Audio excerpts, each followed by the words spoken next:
A unified Ireland, with Northern Ireland leaving the United Kingdom and rejoining the Republic of Ireland, has risen in popularity in the Republic of Ireland through the last 9 months of 2017. A new poll of citizens in the Republic has seen support for unification increase by a huge margin, even if Dublin was presented with an annual tax bill of £8 billion to cover the cost. Financial concerns in Dublin has often been seen as a barrier to unification, which also crucially rests on support north, rather than south, of the border. Pollsters Ireland Thinks interviewed 1,144 people in the Republic of Ireland between December 14 and 22, with results in staggering contrast to those recorded earlier this year in a similar poll in March, when undecided respondents were excluded. Support for unification was at exactly 5,050 between those in favour and those against. Get to Theresa May's Brexit negotiations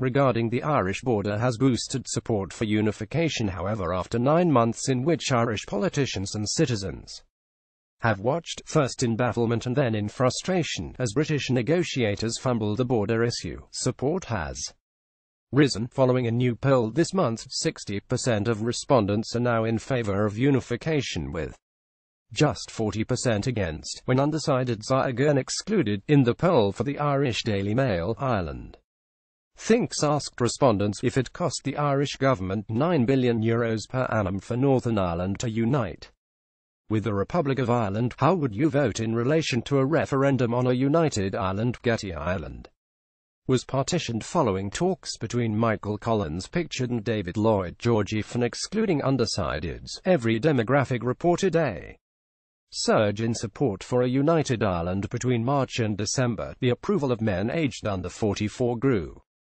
from 51 to 72, while women in the same age bracket also saw support grow from 54 to 60. The older generations also saw support bloom from 45 to 56 for men aged 45 and over, and from 49 to 55 for women of the same age bracket. The Irish border has been a controversial aspect of Anglo-Irish relations since its inception. While revealing the results, Ireland Thinks said Britain's alternately clumsy, naive and aggressive Brexit negotiations appear to have galvanised support for a united Ireland. Dr. Kevin Cunningham of Ireland Thinks said the fiery Brexit negotiations appear to have galvanised support for a united Ireland in the Republic of Ireland. The change since March reflects a decline in the number of people that are undecided on the issue. Unification is, of course, conditional on Ireland accepting Northern Ireland.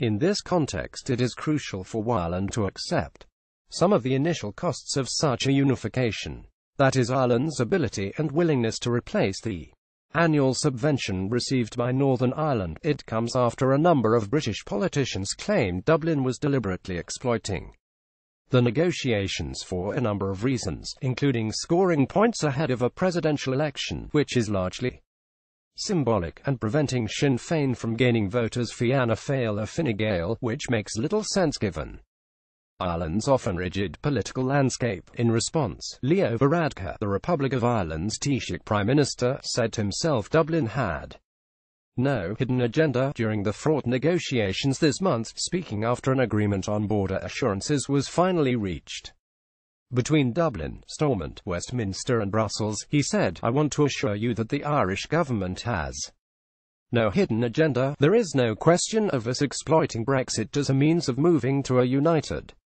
Ireland without consent. We do not want to see a border in the Irish Sea any more than we want to see a border between Newry and Dundalk, or between Letterkenny and Derry. We want to build bridges, not borders." Partition was introduced in Ireland in 1921, splitting the island into Northern Ireland and Southern Ireland, which later became the Irish Free State and eventually the Republic of Ireland. The Good Friday Agreement means a binding referendum on unification can be held if it gains sufficient support in Northern Ireland.